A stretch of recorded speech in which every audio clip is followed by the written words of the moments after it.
ई धरती है कि वीरन का धरती है।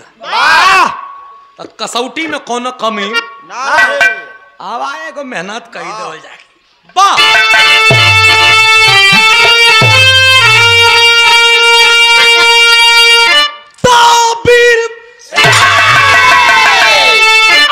वीर होता वही जो करे जंगल में, अरे पाक पैगाम सीने में खाता है गोली,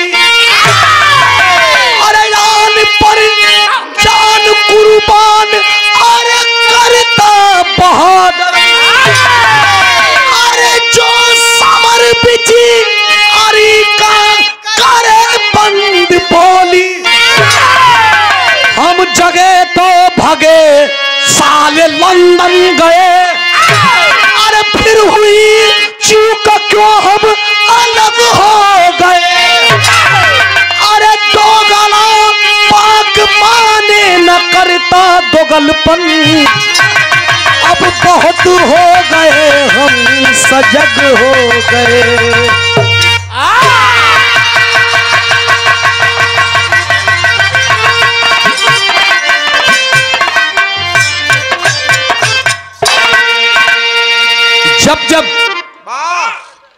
जब जब दोस्ती का हाथ हमने बढ़ाया है, ये साले पाकिस्तानी पीठ में खंजर भोंकने का काम किया है। तो कव्वाली का टुकड़ा बाए के प्योर मुसलमान भाई लोग गावेला। कैसे गावेला भैया?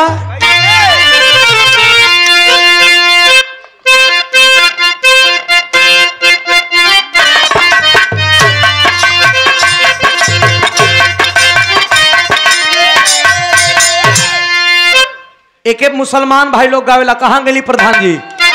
हमारे प्रधान जी का बड़ा पसंदीदा कव्वाली हो। अरे लेते ही नाम ख्वाजा का तूफान घट गया,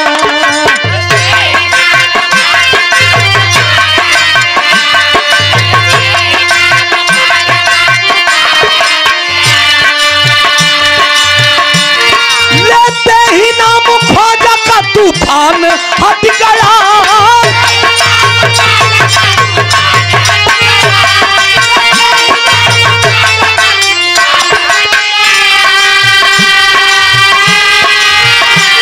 लेते ही नाम ख्वाजा का तूफान हट गया, कश्ती में मेरे आके समंदर सिमट गया। ये तो ख्वाजा का कर्म है मेरे ख्वाजा।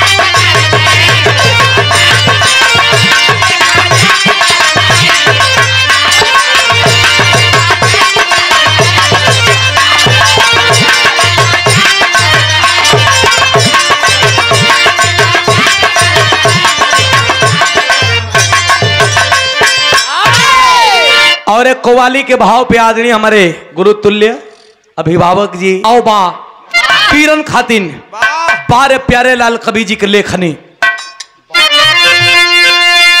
एक सवाल करती है क्या?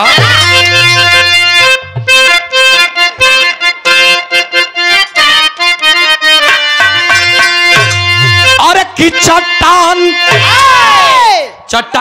पहाड़, चट्टान माने पहाड़, अरे कि चट्टान चटक जाय सिंह के दहाड़ से,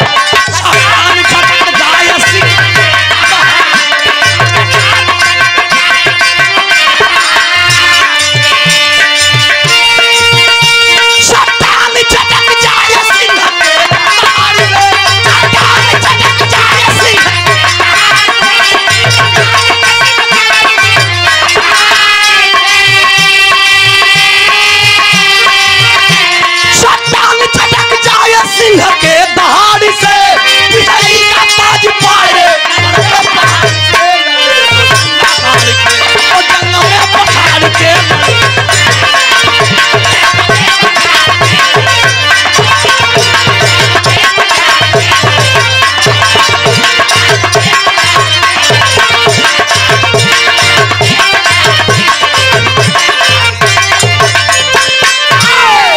वीर भाव पे हमारे कहानी का शुरुआत भइल बिरहा में जौहरी शहर पेवर लगल बा। बिरस का बिरहा होखे में जौहरी पेवर जौहरी आजकल ही खत्म होता। नयका लोग नहीं खम बोलत, लेकिन हम कहत बनी कि जब बिरस का बिरहा होता तो हो ही जरूर एकदम पेवर बिरस।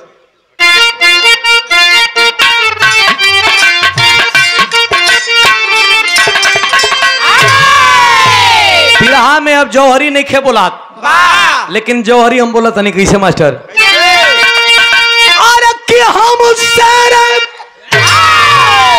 अरे कि हम शेरे हिंदुस्तानी मंजूर मौत को करते पग पीछे कभी न हटेगा, बेखौफ जिगर ना डरते पंजाब प्रांत पीरों का पटियाला जिला है सानी, सतपुरा गांव के अंदर है बिरजू सिंह स्वाभिमानी, पत्नी सीना थी घर में अरमान जिगर में भरती, सोनू मोनू संग ज्योति बच्चे से प्यार वो करती, आर्मी का वीर बघेला सीमा का रक्षा करके बाघा बानर थी ड्यूटी दुश्मन से कभी।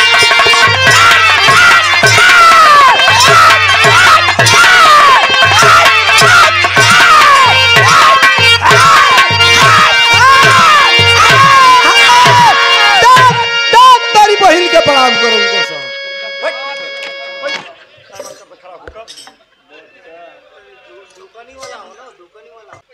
तेरी बात का समझ ला। पंजाब में गांव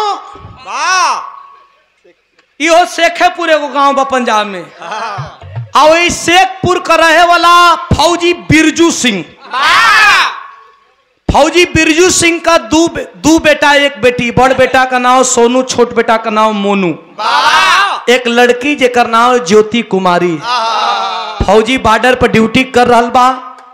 आज बॉर्डर पर ड्यूटी करत बा तब फौजी का मेहरारू जेकर नाम शीला बतावल गई।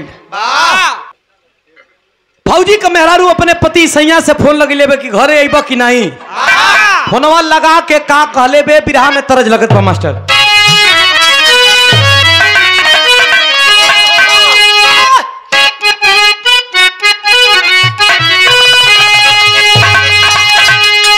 रबीना अब धीरे धीरे मौसम आवत बा, ई तरज के हमरे रामदेव गुरु जी गावत रहले। आगमन हो गइल बा। तनी पर्दा पकड़ ला।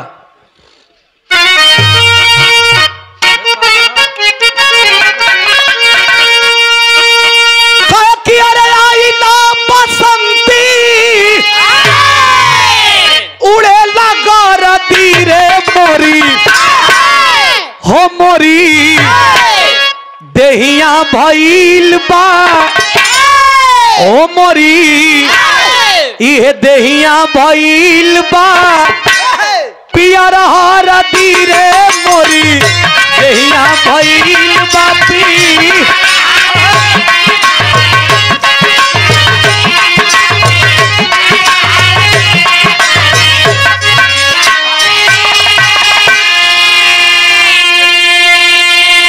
लेकिन शीला अपने फौजी सैया बिरजू के फोन लगा के का कहले बे, और कि अपने दूल्हा के फोनवा, अपने दूल्हा के फोनवा लगवली दूल्ही हो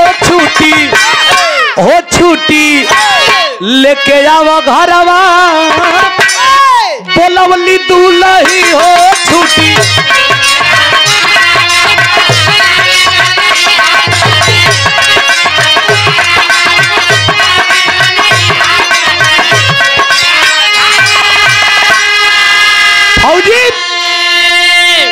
जो बॉर्डर पे ड्यूटी कर रहा है दुल्हन का फोन गया कि घर पे आना है। भैया भैया बात ना हो, भैया हो मेहरारू फोन करे कि घरे अइबा कि ना। मरद कलश के हम कोनो कांस्टेबल को नौकरी करी लखा चपरासी है का कि जब तू कहबू तब आ जाई। अरे फौज को नौकरी जवानी और खून मांगे ले। यहाँ बॉर्डर पर स्थिति सही नहीं खे, जब बे मन तब न आई। बड़का साहब छुट्टी दी हाँ मेहरारून के जनते बड़ा एक लकड़ी सबके हाँ के ली कलश तुहार बड़का साहब के फूक दे चूल्हे में जर जाइ है वे छुट्टी ना दे समझ खबरवा झोंक दे चूल्हे में। त जनते हुआ मेहरारून का बात सुन के वो मरद कलश की आई। एगो बात कलश का कलश की धीरे धारा मनवा में अरे आई वो गुजारिया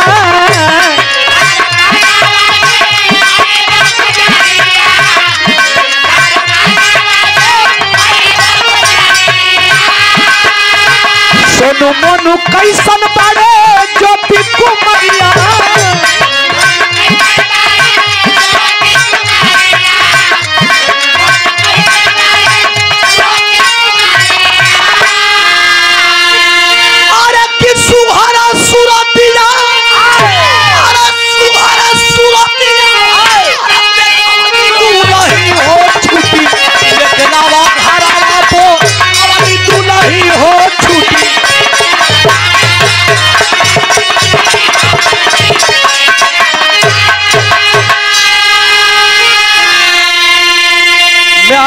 कलश के घरे आवा मर्द घरे आ गई बात के समझे को होई भैया। आ जब घरे आई तब मेहरारू दू गोड़ पर खड़ा बिया कुल पूछना सके कैसन का मामला आकला रे ओकर आवत न आज आवत मर्द आइल ड्यूटी से कपड़ा लत्ता निकलस मेहरारू से पूछलस कि उतना दूर रली हाँ सरहद का स्थिति सही नहीं खे बुलावे का कारण काहे फोन कैलू मेहरुआ कलश के तू पागल हुआ अगर आनहर के आनहर कह दे तो लखेत के मारी जान ले बता ले। अच्छा तो मरद कलश की पागल है करे मरद का हम हई तोर लइकन का खर्चा हम चलावत हई कुल घर का खर्चा हम चलावत हई हम पागल हई तो चलात के कलश सुना सुना पागल तू ये से हुआ कि तू बूझेला ना पहले जूझेला। हमारा कहे का मतलब कि गवना करा के लिया ही रहला 6 बरिस का दिन बीत गई एको लइका लइकी हमरे गोदी में ना रहना। बाबा एगो हुआ मजार होई मजार पर जित्तू बाबा का मजार पर मनले रही कि अगर हमार लड़का लड़की हो जाए तो आके दर्शन करब। 15 बरिस का बड़ बेटा सोनू हो गई 10 बरिस का छोट बेटा मोनू हो गई 5 बरिस का एगो छोट ज्योति कुमारी लड़की हो गई 3 गो लड़का लड़की हो गई कहिया दर्शन करबा कलश के 3 दिन का छुट्टी आइल बानी चल तो के दर्शन कराइब आ दर्शन करा के एक दिन अपने बहनियौरे जाइब आ बहनियौरे से घूम के फिर हम सरहद कोरी जाइब। बिहान भइल बा आ लइका लइकिन के लेके सीला के लेकर के जवान चल दिया उसी दर्शन कराने मेला में। तो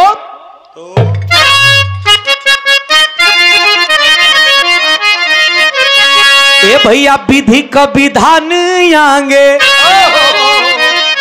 केहू के नचारा चले होके रही है जवन लिखल किस्मतिया सपना सजा के बिरजू पूरा परिवार संगे उहे झिड़ी मेला घूमे चलले सवेरे का बखतिया।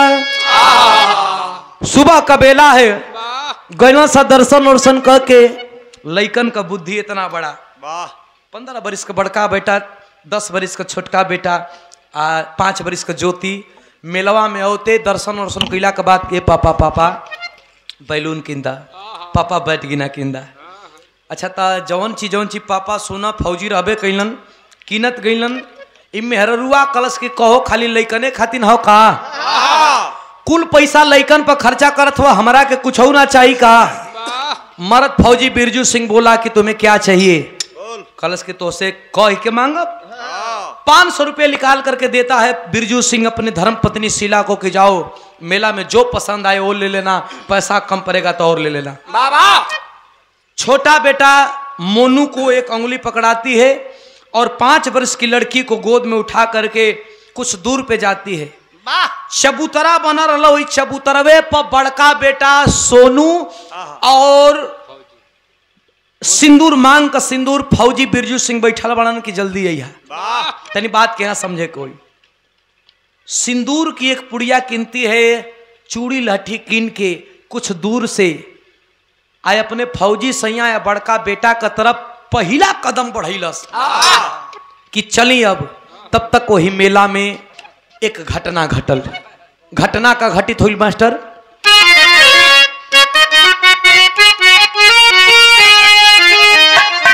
अरे तबले भारी विस्फोटी भइले,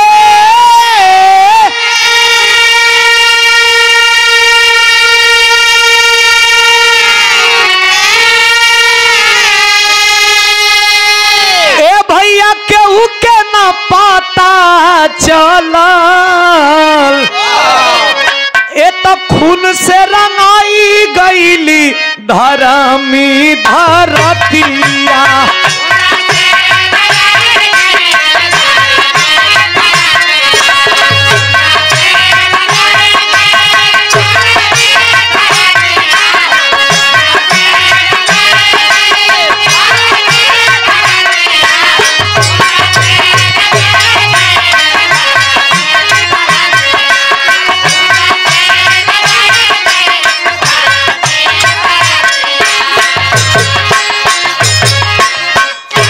बिरहा सुने वाला बाबूजी, बिरहा का मूल चीज कहानी होला। अब कहानी दिमाग से भटक जाई तो बिरहा को कोनो मतलब ना निकली। बड़का बेटा और फौजी वही चबूतरा पर इंतजार करत हन कि अब शीला यहन। शीला अपने छोटका बेटा मोनू ज्योति के लेके आज वहीं बढ़ल बा अपने फौजी सैया बेटा के तरफ। तब तक मेला में आतंकवादियन को द्वारा, प्रधान जी यार आ जाइए, आप नजर से नजर मिली, पहला कदम बढ़ैलस। तब तक आतंकवादी हमला से वो पूरा मेलवे में बम विस्फोट हो गई। आज जब बम विस्फोट भइल तब बम का धुआं पूरा मेला के घेर ललस। आज जब मेला के घेर ललस, आधा घंटा के बाद जब मेला में धुआं शांत भइल तब फौजी का मेहरारू का संगे तब छोटका बेटा छोटकी बेटी बिया, दोनों लोग सुरक्षित बाड़न। लेकिन होश पड़ल कि बहुत बड़ा विस्फोट फौजी जहां बैठा रहे तहां भयल बा। दौड़ा दौड़ा जाती है, जब दौड़ के जाती है तो देखलस कि मेलवा में केहू को करेजा फट के कहीं और बेगाइल बा, केहू को मूड़ी कट के कहीं और बेगाइल बा, केहू का चिथड़ा चिथड़ा मचल बा। अब तो मेहरारू के चिरले खून नहीं खे। जिस चबूतरा पे बड़ा बेटा और फौजी बिरजू सिंह बैठे हुए थे उस चबूतरे पे जाती थी और जा करके देखी है तो भगवान की माया, न वहां बेटा का पता है न फौजी का पता है, दोनों लोग नहीं है। पूरे मेला में खोजते खोजते अंतगतवा उसी जाती है मझार पे, जिस मझार पे मन्नत मांगी थी कि हमार मनोकामना पूर्ण हो जाई तो आके दर्शन करब। उसी मझार के सामने आंचल फैला के रोने लगती है कि मैं तो आई थी अपने सिंदूर के साथ, अपने बेटों के साथ। एक बेटा है लेकिन एक बेटा और मेरा सिंदूर नहीं है, हाथ का सिंदूर हाथ में है। लोग कहते हैं कि जिसके मांग का सिंदूर नहीं रहता है उसे दुनिया में जीने का कोई हक नहीं है।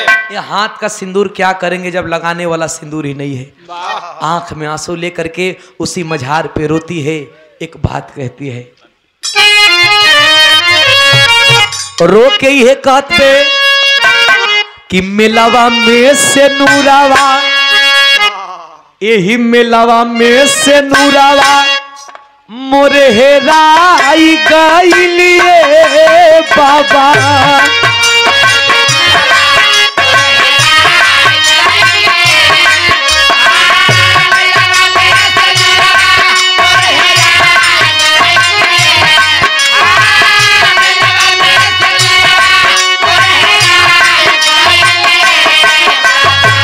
मिलावा में से नूरावा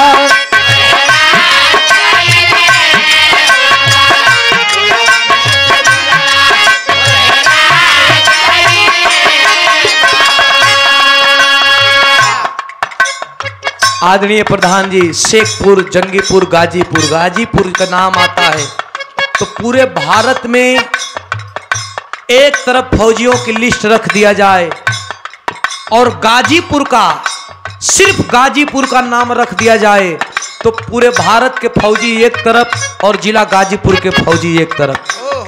जहां गहमर ग्राम में एक फौजियों का कैंप लगता है, उस गाजीपुर से अगर फौजियों का नाम हटा दिया जाए तो पूरा भारत का नक्शा अधूरा लगेगा।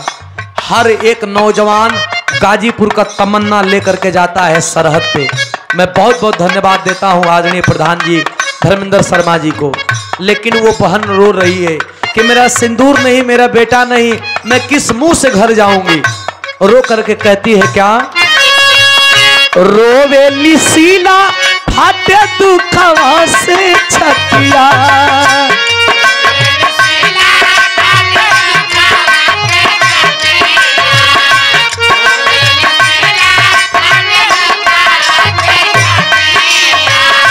दिहला विधाता हम के कैसन विपतिया।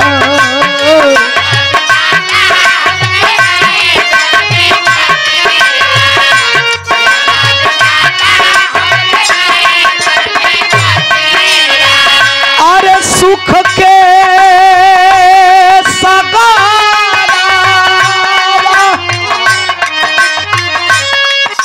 रो रही है और रो रही है कि मेरा सिंदूर कहाँ है, मेरा बेटा कहाँ है। तब तक फौजी की गाड़ी आ जाती है। फौजी लोग कहना कि अभी खतरा टला नहीं है, जो बचा है उसे बचाओ। और तुम्हारे छोटका बेटा छोटकी बेटी बचल है ना, तो यार मांगी का सिंदूर फौजी बिरजू सिंह और बड़ा बेटा मिल जाएगा तो मैं ले करके आ जाऊंगा। घर पे चली जाओ। घर पे आती है। दुनिया में आप लोग बतावे ले भैया कि दुनिया में मरल संतोष है लेकिन हेराइल संतोष ना। आदमी मर जाला तक करेजा पर पत्थर रख के आदमी संतोष कहलन कि अब यहाँ नहीं, लेकिन हेराइल आदमी के यही आदमी कहलन कि कैसे हुईहन, कहाँ हुईहन, जियत हुईहन कि ना जियत हुईहन, जियतो हुईहन तो कैसे हुईहन। आखिरकार 7 दिन बिता है, न फौजी का कोई पता चला, न फौजी का बेटा का पता चला। गांव का प्रधान आते हैं और कहते हैं कि अरे बहन, जो जिंदा होगा वो आता नहीं। सुन, वो जी नहीं रहे हैं, बल्कि आतंकवादी हमले में सैकड़ों जवान मारे गए, तेरा भी बेटा और तेरा भी पति शहीद हो गया। शहीद शब्द कितना छोटा है, लेकिन जेकरा घर का शहीद आदमी हो जाना, ओकरा से उ दर्द के पूछिए कि शहीद का मतलब क्या होता है। जब तिरंगे में लाश आती है तो जो दुश्मन होता है, दुश्मन का भी कलेजा पिघल जाता है। शहीद का नाम जब सुनती है औरत रोने लगती है कि नहीं, लाश तो मिलना चाहिए। कहना लाश जब बम विस्फोट होता है तो हड्डी का पता नहीं चलता है, लाश की बात करती हो। आखिरकार हिंदू धर्म में रीति रिवाज बा कि जे मर जाला ओकर अंतिम क्रियाक्रम कर देवल जाला। वो फौजी और फौजी का बेटा का अंतिम क्रियाक्रम कर दिया गया। धीरे धीरे समय कितना बीता है, 10 बरिस। जब 10 बरिस बीता है तो 10 बरिस का मोनू था तो 10-10 20। और लड़की एक बची थी जिसका नाम ज्योति थी, और ज्योति 10-5-15 बरिस। जब 15 बरिस का ज्योति हो गई, 20 बरिस को मोनू हो गई, तो मोनू को संगत कैसन भइल, सवेरे जगे और रोज दौड़ लगावे शुरू करे।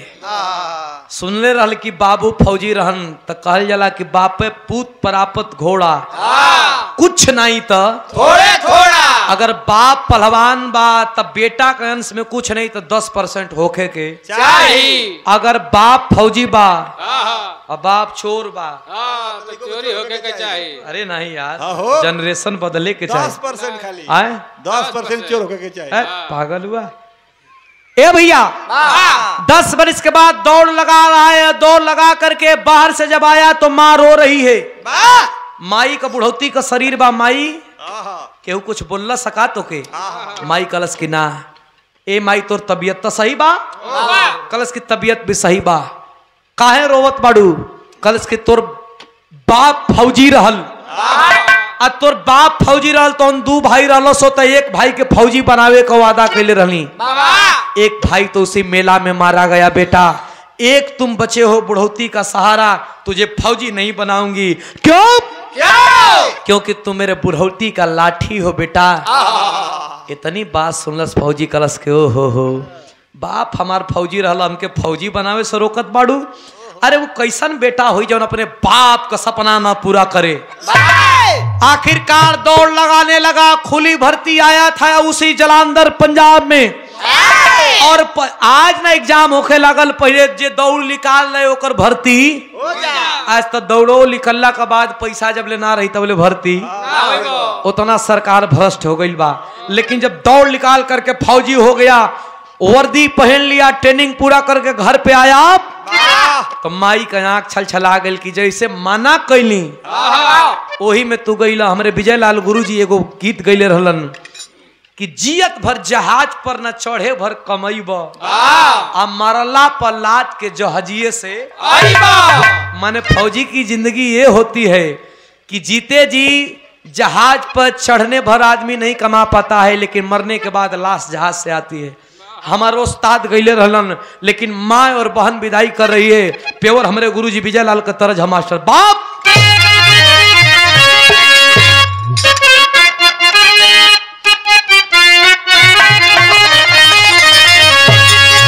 अरे तक गीत तो बड़ी पुरान बा, एक दू बेरी बदलल गई, एक बेरी बदलल गई कि बहारों अरे फूल बरसाओ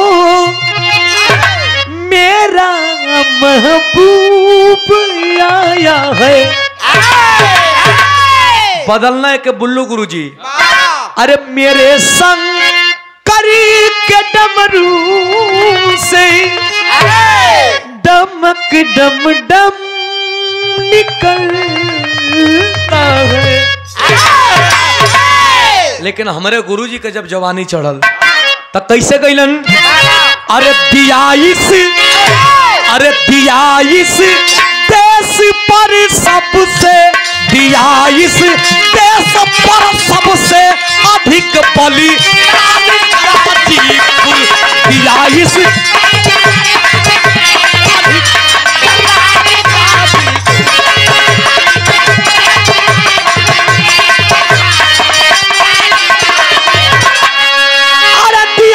देश पर सबसे अधिक बलि दान गाजीपुर रे, अधिक बलि दान गाजीपुर। समझ लो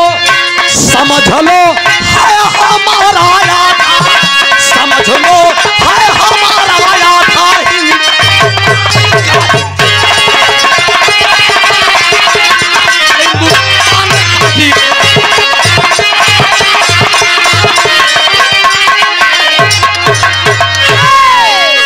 गाजीपुर का नाम सुनते ही गाजीपुर का जवान खड़ा हो गया।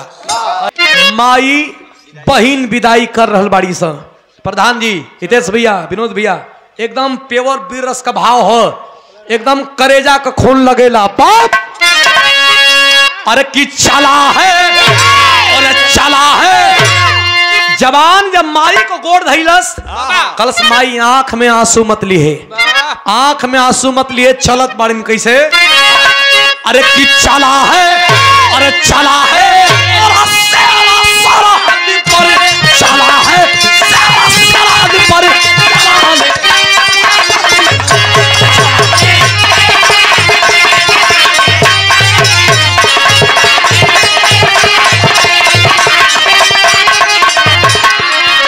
अरे चला है सरहद पे, अरे जलाने पाक की लंका रे, जलाने पाक की लंका। ए हो कसम है भारत माता की, कसम है भारत माता की रे, जलाने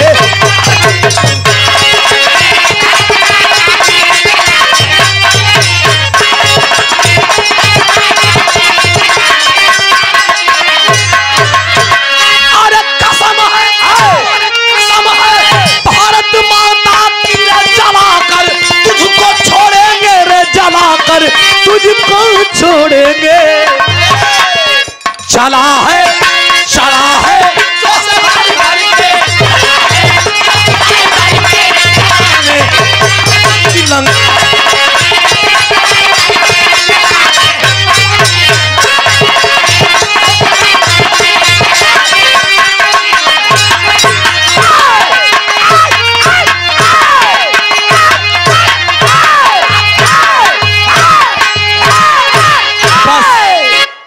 वाह, क्या जवानों की आपकी बहुत ताकत है आप में, अभी बहुत दिन जिएंगे, हमारी शुभकामना है। ए भैया, चला है जोश भर करके, जब जवान चलल बा सरहद पर तो टेरी का भाव मास्टर, अरे वतन का रखा वाला चल दिया, अरे वतन का रखा वाला चल दिया, खेले अरे खेले खून की होली, मर्द है हिम्मत वाला।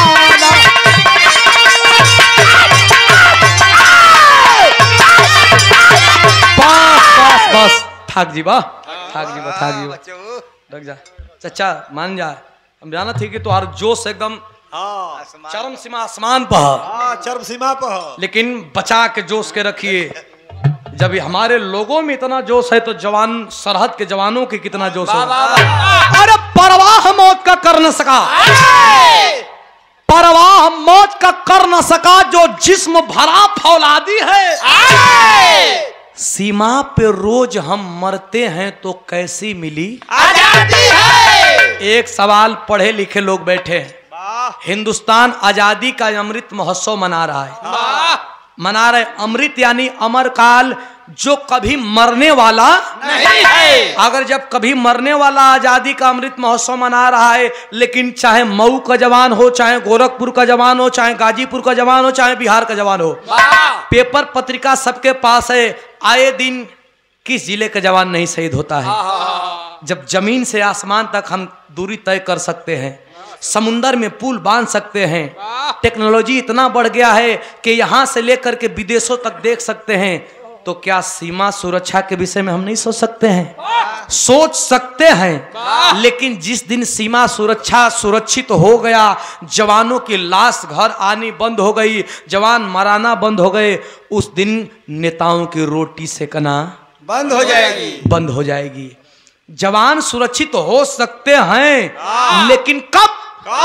जिस दिन मंत्री का बेटा, जिस दिन विधायक का बेटा, जिस दिन एमएलए का बेटा मराने लगेगा, आपका किसान का बेटा मरा रहा है, जवान का बेटा मरा रहा है, एक सब्जी लगाने वाला के बेटा मरा रहा है, एक मजदूर का बेटा मरा रहा है, तो जाकी पांव न फटी बिवाई ताकी जानी पीठ पराई। अगर मंत्री का बेटा अगर एक दिन में अगर शहीद हो जाएगा तो दूसरा दिन नियम बन जाएगा कि गोली चलाने वालों को 7 पोह तक दाग दिया जाएगा। लेकिन आप भी मूर्ख हैं, हम भी मूर्ख हैं कि अपने समाज के नेता को चुनते हैं कि ये मेरा समाज का है, और आपका घर का, हमारे घर का अगर कोई जवान शहीद हो जाता है तो 2 लाख 4 लाख 10 लाख दे करके आंसू बहा के चल जाता है, आप हम खुश हो जाते हैं। किसी बहन का भाई 10 लाख में कभी आया है ना कभी आएगा, किसी मांग का सिंदूर कभी 10 लाख में आया है ना आएगा। इसलिए परीक्षा होता है, चुनाव होता है, तो परीक्षा चुनाव में चुनाव रह जाता है, परीक्षा टर जाता है। इतिहास गवाह है कि परीक्षा टर जाता है लेकिन चुनाव नहीं टरता। इतिहास में कभी ऐसा नहीं हुआ कि चुनाव और परीक्षा एक साथ पड़े हो तो चुनाव टर गया हो।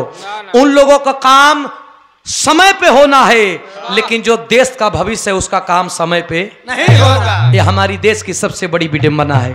खैर छोड़िए, जवान गया है सरहद पे, 2 दिन 3 दिन 4 दिन बितैलस, साल भर बितैलस। जब 2 साल बितैलस तब बहिन का घरवा से फोन, माई फोन कैले बिया, प्रधान जी माई फोन कैलस कि तोर बहिन का शादी तय कर दिल बानी। जब बहन की शादी की याद आया तो आंखों में आंसू ले लिया कि हमार बाबू जियत रहता तो हमारा कंधा पे भार ना आई, हमार बाबू का हमार बड़ भाई जियत रही तो हमारा कंधा पे भार।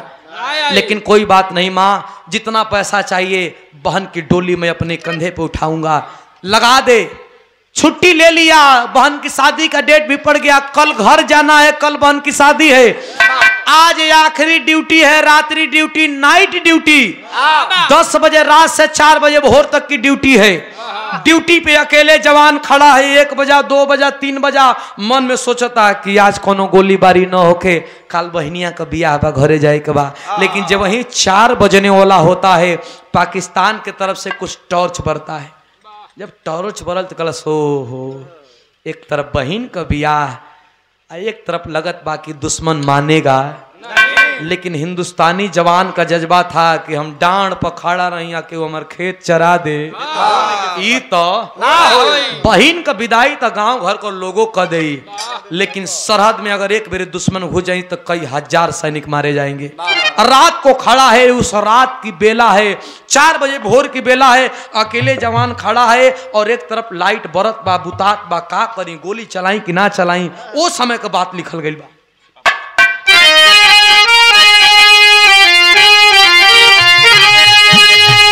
अरे सरहद ऊपर पर से बम संगीन गिन कर मारेंगे, अब मौत का पिक्चर देखी साला चीन गिन कर मारेंगे।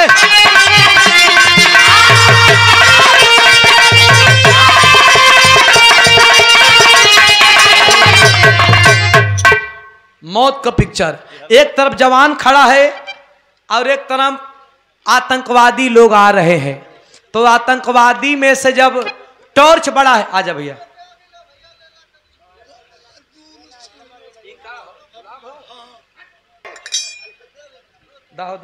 जवान अकेले खड़ा है। आज जब देखलस तनकी सा टॉर्च बारा तो हिंदुस्तान में 3 गो आतंकवादी कटबंधा के जौन कटैला तरवा होला वही के उठा के या ढुकत बनस का सो हो हमें जा खड़े बानी आई तो ढुकी जाना सा, निकाल करके AK-47 ठोक करके मैगजीन अकेले रात सनसनाती रात में खड़ा है और करता क्या है। अरे किसी माँ पे तैनात है मोनू, अरे देखला सत्ती नया आतंकी हो, अरे काटा बंधे को काट के दौड़े, अरे जई से दौड़े भंगी हो। अचंभो हो गई, अचंभो में ही पड़ल कि टारच बरलस तो देखलस कि 3 गो आतंकवादी फाटल फाटल कपड़ा, एकदम फाटल पुरान कपड़ा, दाढ़ी बार बढ़ल बा, आ 3 आतंकवादिया जनात बा की भिखारी बना से हिंदुस्तान में घुस जैसा कलश के हो सकता है भिखारी का भेष बनाया है। बंदूक से करता क्या है, अरे शेर ना समझा, अरे शेर ना समझा, अरे अरे ये गया आतंकी हुआ निराशा, इनकी न कर मारेंगे। 3 आतंकवादी में से ऐसे कतारबद्ध होकर के आ रहे थे, आगे पीछे आगे पीछे। एक आतंकवादी को जब गोली मारा तो वो ढह गया, और जब ढह गया तो दोनों आतंकवादी हाथ खड़ा कर लिए, मत चलाओ गोली। गोली का आवाज जब हिंदुस्तान का फौजी कहना कि पगला ऊपर है जना था फिर झगड़ा। अब जे जैसे ही रहे जंघिया पर, गंजी पर, पैंट पर अपन अपन बंदूक लेके दौड़ल की लागत मुठभेड़ हो गई। ऊपर से उछलत बा, यहाँ आतंकवादी त्राहिमाम कर रहे हैं। जब जवान चला है अपनी बंदूक को लहराते हुए तो 12 हिंदुस्तानी फौजी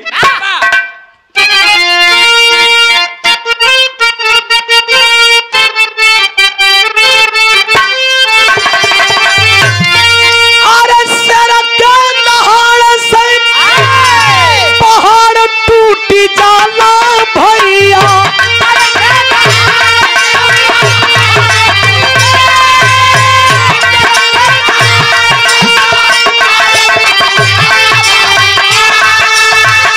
अपने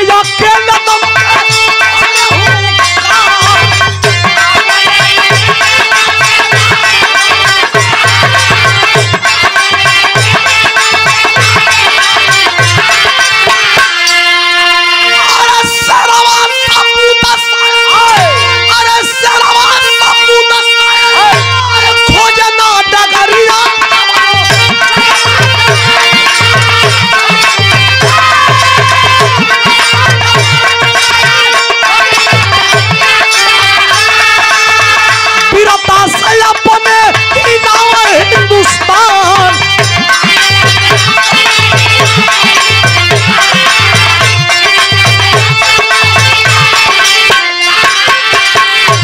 आदरणीय प्रधान जी, हमारे अभिभावक बड़े भैया शेखपुर, जंगीपुर, गाजीपुर से ये शानदार पुनः 500 रुपया पुरस्कार दिया गया। कोट कोट प्रणाम। एक लाइन, जब जवान आतंकवादियों के पास आते हैं तो टॉर्च मारा गया तो एक आतंकवादी गोली लगी है तो मर जाएगा, दूसर का आतंकवादी पे मारल गई तो वो बुढ़ा है, उसे गोली नहीं लगी है, तीसरका आतंकवादी पर मारल गई तो वो जेंट्स नहीं वो लेडीज थी।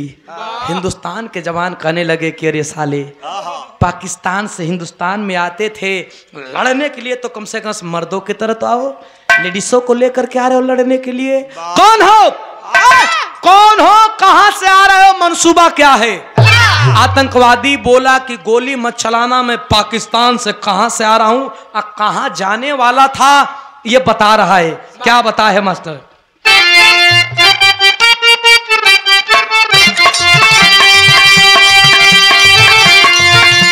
आतंकवादी बता रहा है भैया, ये मेन पॉइंट है बिरहा का। अरे 14 जून रहली सुना झीड़ी वाला मेला,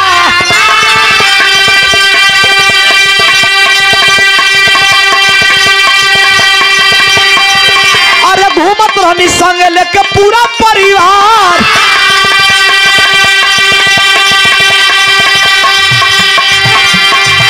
उहे बिरजू सिंह नाम हमर सिला दुलहिनी,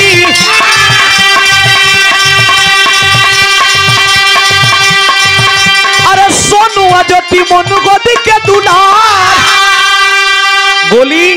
गोली मत चलाना, सुन, हिंदुस्तानी मैं फौजी हूं, मैं कोई आतंकवादी नहीं हूं। जिस वर्दी को पहन करके तुम घमंड कर रहे हो, मैं भी इसी वर्दी को पहनता था, अपने परिवार के साथ गया था मेला घूमने, और उसी मेला घूमने के क्रम में आतंकवादियों का बम विस्फोट हो गया। अब बम विस्फोट हो गया तो मैं बेहोश हो गया। बेहोश तो हुआ हिंदुस्तान में, लेकिन मेरी आंख खुली पाकिस्तान में। कौन ले गया, कैसे गया मुझे पता नहीं, लेकिन पाकिस्तान के जेल में मैंने किया क्या? अरे कि 8 साल जेलिया में कटनी समय, अरे 3 साल जेलर के अगोरा नितुआ, 3 साल 8 साल जब जेल में रहा तो पाकिस्तान का जेलर जिसका नाम करीम खान है, बहुत 8 फुट का वो करीम खान पठान आकर के बोला, रे जवान तेरी जो कतकाठी है वो जेल में लायक नहीं है, तू चल मेरे घर पे चौकीदारी करेगा तो मेरा नाम और शान शौकत बढ़ेगा, पठानों में मेरी कदर होगी। 3 साल मैं पाकिस्तान के जेलर के घर पे बिताया। हिंदुस्तानी फौजी कंफ्यूजिया गए कि यार ऐसा साला पाकिस्तान से लेके बता रहा है हिंदुस्तान का। बम विस्फोट तो हुआ था 10 साल पहले, लेकिन इसे भी पता चल रहा होगा ये कोई कहानी रच रहा है। ठीक है तुम हिंदुस्तानी हो, लेकिन ये लड़का ये लड़की कौन है? तो लड़का जिसे गोली लगा है मरने वाला है, वो बताता है कि मैं कौन हूं। क्या बताता है? संजय यादव जी, बेलभद्रपुर की धरती से पुरस्कार आपके द्वारा धन्यवाद प्रणाम है, 50 रुपया। लड़का बताता है, अरे बाबूजी से दूर हो गई तौने छाना,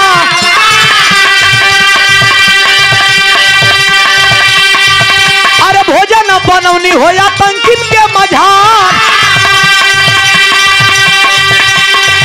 वही जेलर का बेटी क्रिमिनली समान,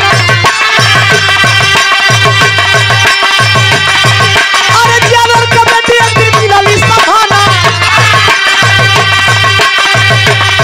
अरे देखा ही देखे में भैली में नवा कच्चा।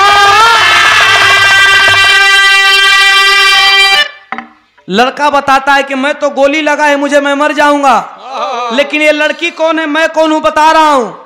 ए साहब गोली मत चलाना, उस ये जो जिसे आप बयान लिए हैं इनका बेटा मैं हूं, मेरा नाम सोनू है। मैं भी उसी मेला में गया था, बम विस्फोट हुआ तो पीछे से मेरा कोई नाक और मुंह बंद कर दिया, मैं बेहोश हो गया। मेरी उम्र 15 वर्ष थी। पाकिस्तान में तो मैं भी गया, लेकिन पाकिस्तान के जेल में मुझे नहीं डाला गया। पाकिस्तान के जेल में मुझे नहीं डाला गया, बल्कि पाकिस्तान के जेल से हटा करके 15 वर्ष की उम्र में मुझे आतंकवादियों का भोजन बनाने का ड्यूटी दे दिया गया। आतंकवादियों का भोजन बनाता था।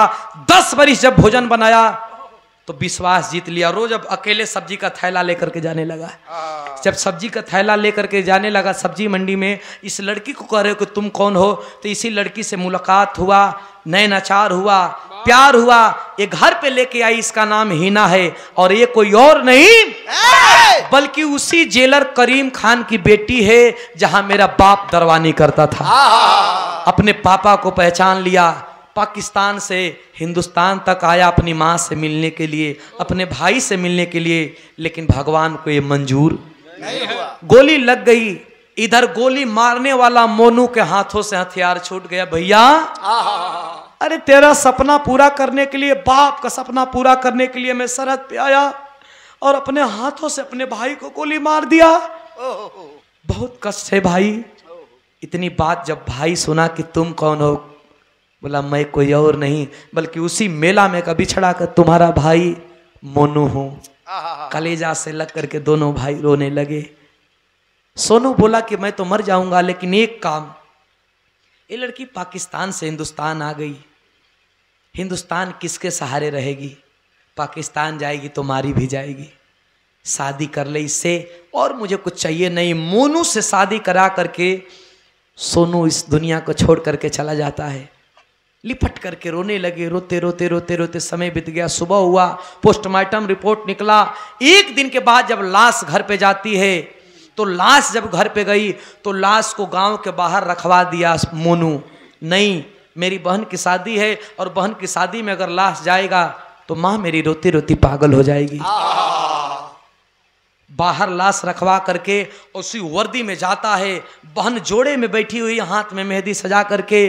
रात का शादी हुआ, संपन्न हो गया, विदाई का समय हुआ है। बहन जब जोड़े में बैठी है, भाई का कदम जब पड़ा, वर्दी में जूता मोजा पहना हुआ, बहन उसी घूंघटे से देख रही कि ये तो मेरा भाई है। लेकिन ये मेरा भाई, पहले तो भैया के लिए दौड़ करके पानी के लेकर के जाती थी, लेकिन अब रिश्ते के इतने बंधन हो गए हैं कि यहीं पे ससुर बैठे हैं, भसुर बैठे हैं, लोग बैठे हैं, मैं नहीं निकल सकती, लेकिन देख रही कि भाई मेरा आया है। एक बच्चा जा करके माँ को कहता है कि तेरा बेटा आ गया। माँ गुस्से में लाल है कि रात भर नहीं आया, सुबह विदाई के समय आ रहा है। आ करके कॉलर पकड़ करके झकझोर देती है, बेटा बहुत बड़ा फौजी बनता है तो सुन, तेरे से बड़ा मेरा सिंदूर, मेरा तेरा बाप फौजी था। अरे जन 20 बरिस 22 बरिस तोरे कलाई पर राखी बनलस, एकलौती बहन का ब्याह में तू ना आइला, कितना बड़ फौजी हुआ। अरे अपने बहन का ब्याह में ना आइला, तू इतना बड़ फौजी जनावत हुआ अपने आप के। बेटा रोने लगा, माँ चाहे तो मुझे मार ले, चाहे तो मुझे गाली दे ले, लेकिन तेरे लिए एक तोहफा लाया हूं, जिस तोहफे को पा करके तू सारा गम को भूल जाएगी। विधवा रोने लगी कि किस तोहफे की बात करते हो? जिस विधवा को रास्ते में लोग देखना पसंद नहीं करते, उस विधवा को तोहफा लाए हो। तब तक इतने में फौजी बिरजू सिंह को आवाज देता है, पापा। बड़ा बड़ा दाढ़ी बार बढ़ा करके पीछे से फौजी बिरजू सिंह अपनी पत्नी शीला के कंधे पे पीछे से जब हाथ रखा, शीला अरे भुला गई का रे, कौन ऐसा मेहरारू हुई जो 10 बरिस के बाद भी अपने पति का आवाज न पहचान ले।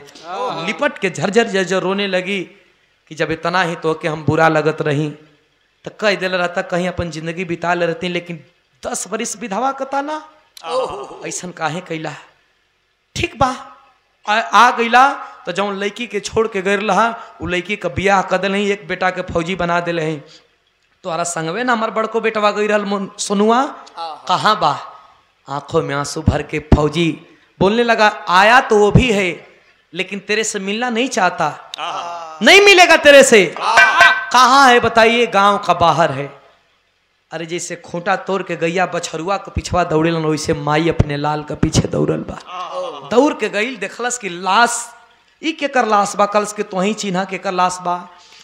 जब अपने हृदय के टुकड़े के लाश को पहचान गई कि मेरा बेटा सोनू है, मुक्का मार मार के रोवे लागल कि एक तरफ तो बेटी के विदाई करे का समय बा, एक तरफ ई लाश बन के आ गिलन।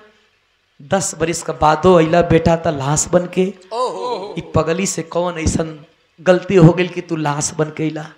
आंख में आंसू है, एक तरफ घरात, एक तरफ बारात, एक तरफ दुल्हा दुल्हन सजी है, अकेले पागल की भेष में रो रही है वो औरत। क्या कहती है मास्टर?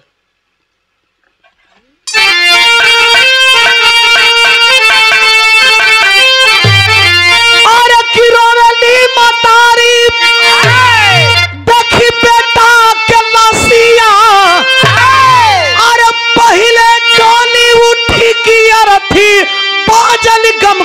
बसिया।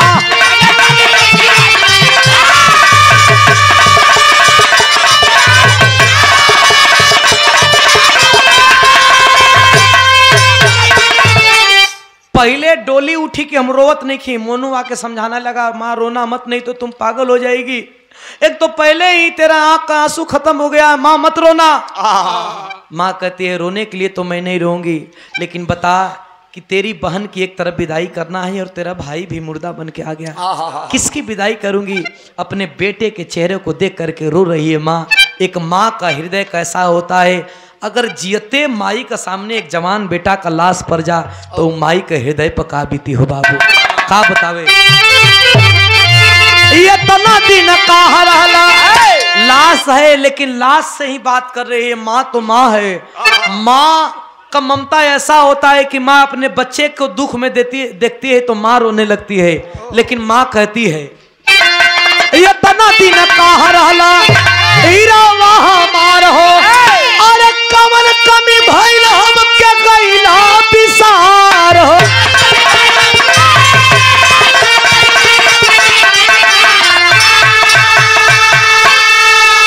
बेटा इतना तो 10 वर्ष मैंने दुख नहीं झेला जितना आज तेने दुख दे दिया रे। क्या कहती है, विधवा बन के जियली, अरे नहीं छूटल ससिया, पहले डोली उठी की अरथी, बाजल कम के बसिया। प्रधान आके कहता है कि नहीं, पहले लाश को साइड करो। पहले लाश को शमशान घाट पे ले जाया गया और दूसरे तरफ बहन का कलेजा फट गया रोते रोते। मेरा भाई आया भी 10 वर्ष के बाद तो मरा हुआ, लेकिन दुनिया की रीति रिवाज है, एक तरफ बहन की भी शादी हो गई। मेरा कहने का मतलब ये है कि फौज में 1 इंची 1 सेंटीमीटर अगर कोई बच्चा दौड़ के जाता है, हाइट नापा जाता है तो 1 सेंटीमीटर अगर कम रहे तो फौज के लोग उसे नहीं लेते हैं। लेकिन आए दिन पेपर पत्रिका में ये देखने को मिल रहा है कि जवानों की लाश बोटी बोटी काट के आ रही है। जिस फौज के लोग 1 सेंटीमीटर बर्दाश्त नहीं करते हैं, एक माँ अपने बेटे को बोटी बोटी में कैसे बर्दाश्त कर सकती है? ये सवाल है कानून से भी, ये सवाल है सरकार से भी। गुरु घराने का परिचय मास्टर गुरु बिहारी, गुरु गणेश, गुरु राम, नाल गुणकारी।